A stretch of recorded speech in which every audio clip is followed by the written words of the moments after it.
Hi, it's Alison from Ancestral Kitchen. Welcome to the third in my series of videos on sourdough porridges and polenta.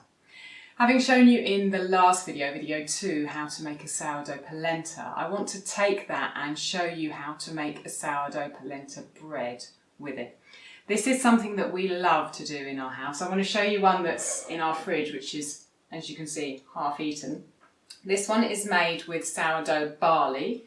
I'll hold it up to the camera so you can see. It was ground quite coarsely, you might be able to see the lumps, and we've been eating that this week.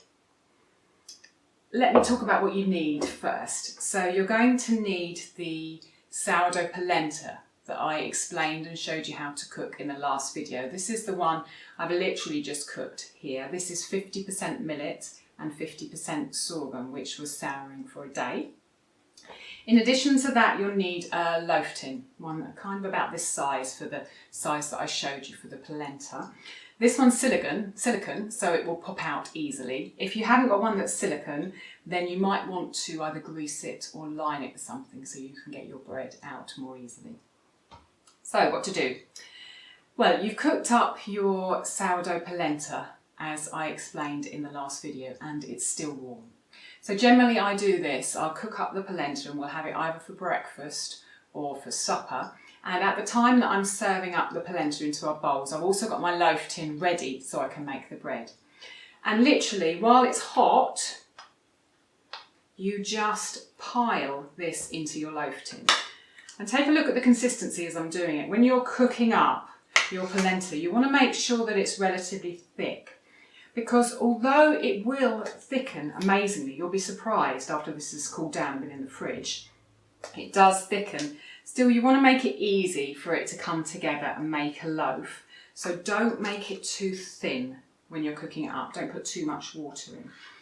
And then, like I said, literally you just pile it up until you've got no more polenta left, or until you've filled up your loaf tin.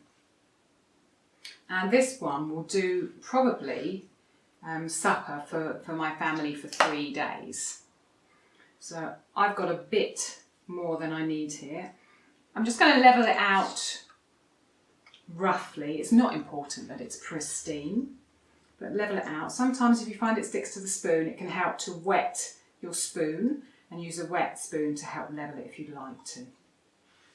So once it's level, I will just leave this to come to ambient room temperature in my kitchen. And then once that's happened, I'll pop it in the fridge for an hour or so. And then I'll turn it upside down onto a plate. And there we have a polenta loaf, just like that. It is a fabulous thing to just slice up and have cold. You can also slice it up and then brush a little bit of oil on it. Pop it under the grill and it will crisp up and get warm again. Or my favourite way to enjoy it is to fry it up.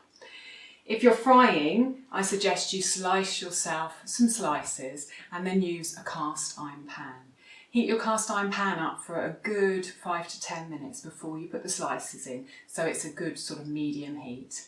And then pop your fat in, lard, ghee, tallow, butter, all good. And then place your slices in.